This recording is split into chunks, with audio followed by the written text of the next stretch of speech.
4 in red, category 3 in blue. Our next race start will be the riders in green, they're category 2, and then it'll be our final race start with category 1, who are in yellow. So our leaders on the road, this is the pack in front of you at the moment. We're in with Hamid Kamzeh at the moment, just coming in to the end of the first of our sprint sections. So in and through the line they go, but one pack pretty much all together, nobody needing to sprint, and the group of riders making their way down. They're approaching the 5 kilometer marker at the moment, and they're going to have a decent head start. Time through that 300 meters, 30 seconds for Novella, but you can see pretty much everybody very close together. The fastest time probably just from about coming from the back to the front of the group there. Yeah, it is indeed a very, very steady start there for the pack of category 4 riders as they move through that first 300-meter timed sprint segment.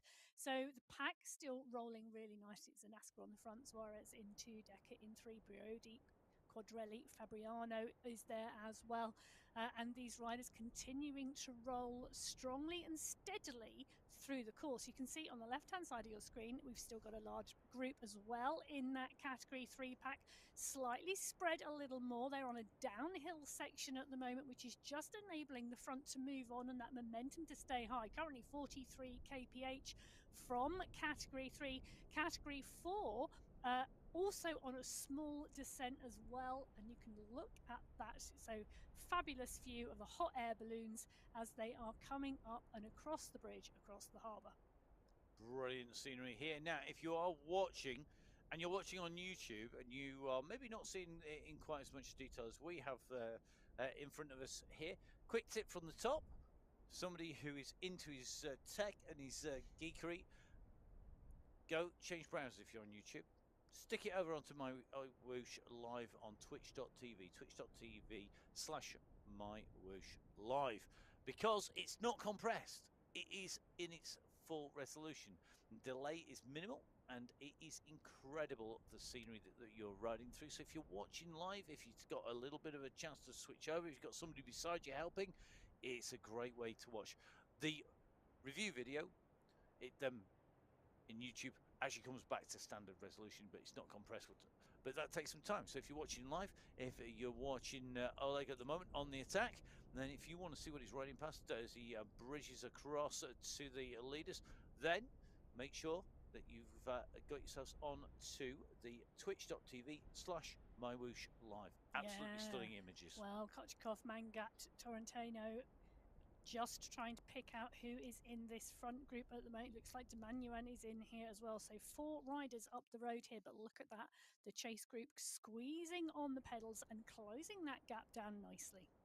Yeah, not so much a concerted chase, but just a little bit more pressure on there and modulating how much effort you put in, being very careful about when you use your energies. Careful.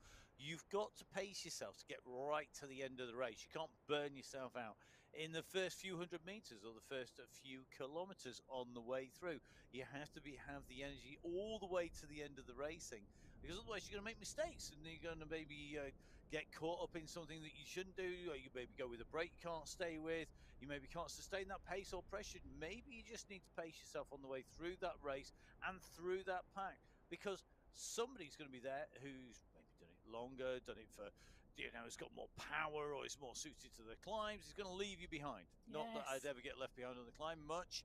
And then if you try and stay with him, then your legs will fall off, which happens regularly to me. And you would have been better actually sticking at your own pace. So making sure that you get that pacing right, really key for these riders.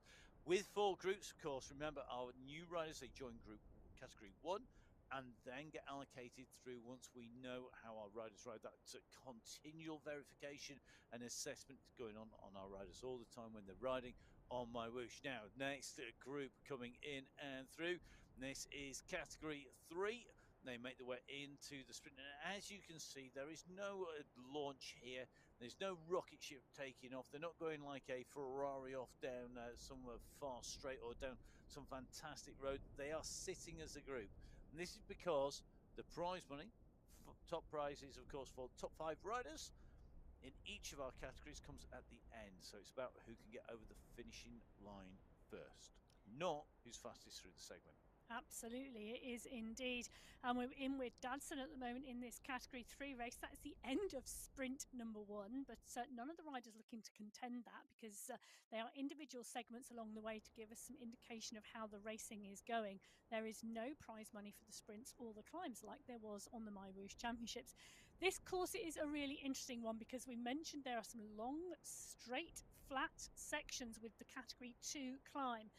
However, there was the Kickr at 500 metres out the start pen. The next key part of this course are the underground tunnels. And they are indeed coming up. Look at that. Our Category 4 riders are now down and have dropped down into the tunnels. They will come under the sea in the tunnels. And then the Kickr out is the next key component part of this course to take a look at. It is indeed the course profile, very, very indicative where the points for those trigger points for attack are going to be. The next riders who are going to have to navigate their way through this little minefield of attack and trigger points are Category 2. So, Category 2 riders. We have our UAE Falcons team in here, and Hassan Al-Ramati, Ahmed Al-Tanaji, and Zaid Hamdan making up the UAE Falcons team, along with an all-star cast, pretty much. Absolutely. 39 riders on the start sheets in Category 2 today. Cam Winfield is there, the young rider who took 5th place last week and had put in a storming performance in the Wahoo Championships. Oviedo is there, Kranich is here, Giuliano. We have a large number of strong riders, pretty much as we have in all of our categories today, but 13 riders in total in the top 5 in the men's race throughout April in this category. So we're in with Mancini on the start line. We can see a large group of riders here as the clock continues to tick down to qualifier race number 2 on the Sunday Race Club in May. The Category 2 men are away. They are up, they are out of the start pen, and they are rolling across the boardwalk onto the outer loop of Australia. So the Australian World Outer Loop, you can come and ride it here in Australia on MyWhoosh. Download the app. It's available on Windows, iOS, as well as on Android. So whatever device you're using, if you're using a smartphone, whether you're using something to cast up onto a big screen, whether you're running as we do on a Windows system here in the Full Speed Event Studios, whatever you can do, then guys, get it down, jump on board, get a ride. It's great to see more and more people riding and be able to have a chat with you, because of course there's live chat as well. There's not going to be much chat though from our Category 2 riders, because they are coming up to this first little Kickr. You can see top right hand side of your screen in profile, the white line on its way through. Che Howala, who rode so strongly in the tour on the front at the moment. Che looking to wind this up. He's got Krajnic Meyer in there as well. Meyer put in a great ride as well. Yeah. A really strong rider. And one rider who we didn't mention, and possibly should have done, Nicholas Spratt, of course. Spratt was absolutely flying in the mountains. He can climb and he can ride strongly off there. And it's Spratt who's on the front at the moment. Yeah, it is indeed. So at 5.9 watts per kilo, Mare just responding at 7 here. They're pushing on at the front and they're really stretching this Category 2 group as they take through the first Kickr of this course. They're coming now to the top of this. It's only short, but it is sharp. And this group now really stretched on the road. So Spratt doing the damage, Mare in 2, Didic in 3, Ospina and Hoella rounding out the top 5 at the moment as these riders continue to push on. And this is impressive, Matt. Some serious power going down at the front and a real try to break this group. And they'll want to break it into a bigger group at the front and a smaller group behind, because then the smaller group doesn't have the advantage of numbers. And that looks to be what's happening. We're having a bigger group come off the front now. If they can take away 20 riders or so, that would be a nice number. 15, 20 riders, that's going to take away more riders in front than at the back. Those that have to chase, chasing in 1s and 2s. They're doing a lot of work in the wind, not so much work hidden in the draft. And that is why I think we saw that big push. Bigger the group, the bigger the push that you need, the more people you want to lose out of that pack. Now, just going back to our Category 3 riders, just seeing an attack off the front.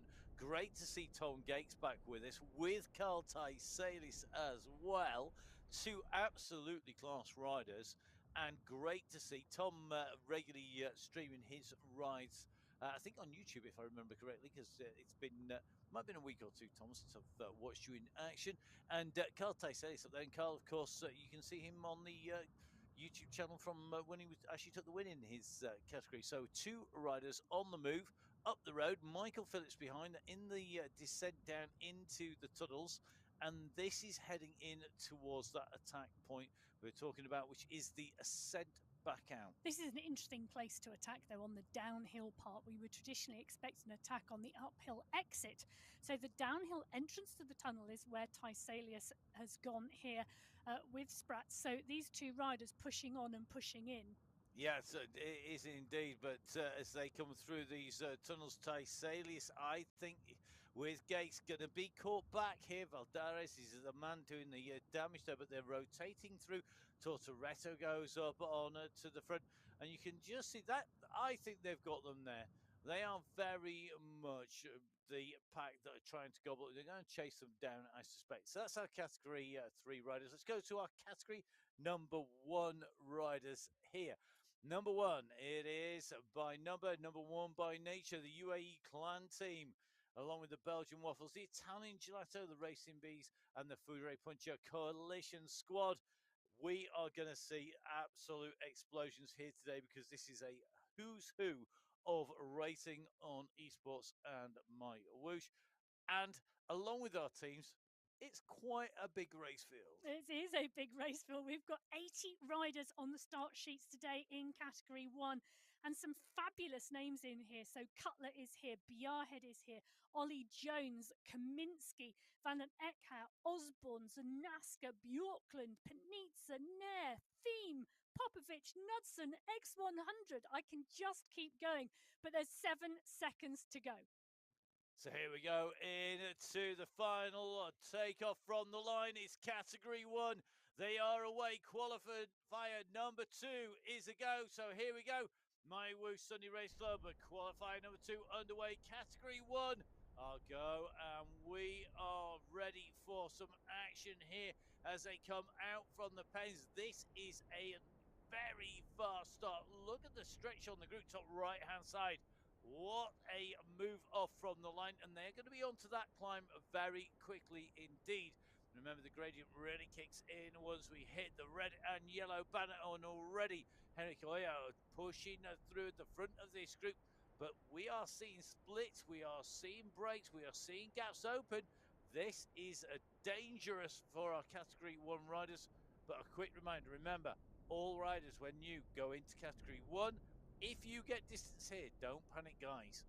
Soon as the team behind the scene in the operations will get a level for you, you'll be into a different category if need be. Maybe that you can excel in category 1, in which case, welcome home. Yeah, it is indeed, because this is a massive push on the front there. It's Hassan Sultan who's leading the group out here. So Sultan, Bjorkland, Kaminsky pushing on at the front here. These riders looking as though 4 riders now clear with the chase group, but that chase group being led by Nair and Van Elst and Fawcett with Knudsen. So it's not going to be a chase group for very long, I don't think. But look at that, Matt, on the top right-hand corner of your screen. That is one long line of yellow. It is, and it's Hassan Sultan who's doing the damage on the front, and they know not to let him go. He's went hard, he's gone clear regularly during the Sunday race. So great rider, and putting it in a big dig here as he goes up onto the top. The riders behind are fighting, and we have got some really big names in this group. We've got the Kane brothers, who did such a great job in that sprint battle between themselves and Ross Fawcett on the championships. I mean, we've got people like Rogero Costa in here, man with the best smile on my whoosh, it has to be said. Man's a dentist, really. We've got Mr. X100 in here as well. We've got Jonas Bjorkland. We've got Olivier Simmons in here. I'm sure I've just seen Mr. Gonsolin go through as well. This is indeed a who's who of the racing, plus lots of new names. But this group are having to work, and it's because of the aggressive racing on the front. And for once, it's not Phil Grace who's doing the damage. Well, what I'm wondering, Matt, is are we going to see a sprint finish in this men's race today? There is no Michael Vink. So our winner from last week on the mountain is not in the race today. And the climb comes around just over a third of the way into the course. So it is a huge run-in from the top of the Category 2 climb to the finish line today is 24.25 kilometres, and it is rolling in places, but fairly flat. I have two scenarios in my head going on here. Scenario one is that this group is controlled by the teams enough that it goes over the top as a bunch of, let's say, 15 plus riders. If it goes over the top of 15 plus riders, 15 riders will be together at the finish line. But if we go to scenario two, that climb is made incredibly tough and the riders all fracture and there is no big group at all, and it has to be at all, then we will see them coming in ones and twos, and it will be a brutal race, and it'll be about which group can form fastest on the descent and down into the flat that will be in to contest the finish. Because if you've got a big group there, you are going to be absolutely flying and you're going to have a good day at the office because a group will work. Now, we've just seen one rider off the front. I'll put your money to Phil Graves. It's actually Tim Cutler. Oh, 50-50 chance, I think I've just taken some money off of Matt because it's Tim Cutler who's putting the push on the front. I think that's an ice cream I owe you. Well, Cutler pushes on. HM is following. Van and Eckhart and Zanaska are covering the front. He's got 3 seconds at the moment. This is a slight climb, but soon the gradient will change. This is a rolling section at the moment, but Cutler is the rider pushing on at the front of this Category 1 race. Now look at that, Lucas Zanaska is taking up the charge. Zanaska is pushing on. Osborne has come to the front to cover the group. Now, Osborne didn't ride as strongly, I think, as some riders and people expected last week. He finished 5th. But I do think we had some of our regular riders thinking it was going to be a Vink Osborne show. 1-2 last week. Now, Vink did indeed take the win, but Osborne finished 5th. Now, did he have a lot of riding and racing in his legs last week, and is he a little bit fresher this week? Well, it's going to be really interesting to see. I think if you've done a massive training block, and we know, Jason, of course, you don't get to be an Olympic medalist rowing unless you can subject your body to some serious training and a real heavy workload and recover from it. But I think he may well have done a monster week coming into it. And remember, of course, he was still top 5. Whether he was giving absolutely everything, I don't know. But got to remember, other riders really are progressing. We saw Michael Knudsen, the rider we're in with at the moment. He got better and better as the week went on in the championship. He rode himself stronger and stronger. Either that or he's playing a very smart game at the start, but really pushed on. People like Pavlo Popovic coming good when needed. For me, what we're seeing here, though, and what is really interesting, is that the UAE clan team here, they've got Knudsen, they've got Popovic, we've got Mr. X100 SS. They are, for a change, a team of 4 riders rather than 5. But they're still all over this. You know, they've still got all their riders right up in the mix. But they are not chasing down this move. They're letting it go. And I think it's potentially dangerous on this course because we've got this run in, we've got the dip coming down. You can just see at the moment, Pavlo Popovic, he's the rider on the front and he's just having to keep the pace high. He's going to have to close this down now, and he's the one who's responding to Cutler being off the front. Well, Zanaska and Cutler are off the front, and that, I think, is dangerous because that's 2 strong riders. Now, let's not forget, Cutler finished in 3rd place last week. So Cutler was 3rd last week. He's not a rider to be ignored, and we know that Zanaska is really strong as well. Oh, yeah, I mean, you know, Lucas Zanaska, if you listen to the Wide Open podcast or any of the reviews across social media in terms of esports, you know that Luke is always going to be up there. He's one of those riders who's really strong. He can put the power down. He knows how to ride to get the feel of it. And in with Cutler, it's a very dangerous move. That's why we're seeing this response. Look at the group. It's strong right out here. The pace is on. There's not a big mass of riders. We are only into kilometre 4. We've not yet reached kilometre 5. We're just about to reach it. And already this race is absolutely on. Yep, completely. And I think, well, to be honest, we wouldn't really expect anything else from Category 1, would we?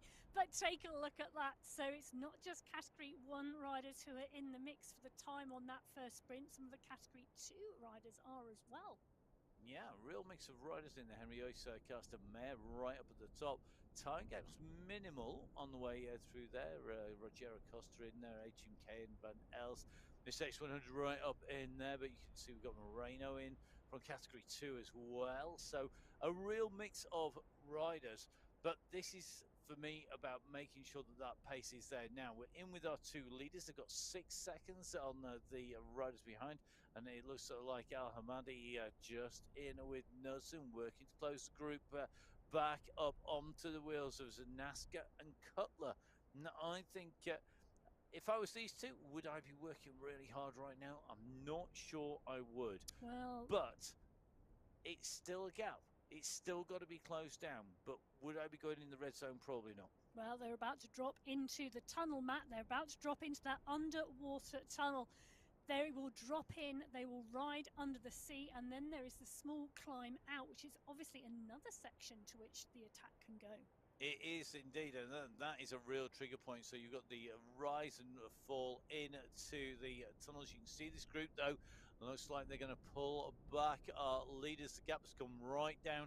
It's compressed because we're on the climb, but you can see they're on the way into the tunnel. Category 2 are already right in the middle. They're down in the base of the tunnel. There's several hundred meters of water above their head, and they're going to have to hope the glass is tough enough to withstand the load. They're midway through. You can see the category 3 riders. They are on the run into the mountain, but category 4, well, they are hitting that mountain slopes for the very start of it. They are currently 300 meters in, and you can see this is still one group all together being led up here. I think it's going to be Elos on the very front, Zanaska right in the mix, David Nyack in here. Nyack, again, another rider who's really rise strongly. So does Renato Ramos. It is a who's who of category 4, and great to see these riders. I think there's almost too much respect amongst these riders because nobody wants to sort of put in the dig there. Absolutely, they are spread right across the road, aren't they? As opposed to Cutler here on his own, kicking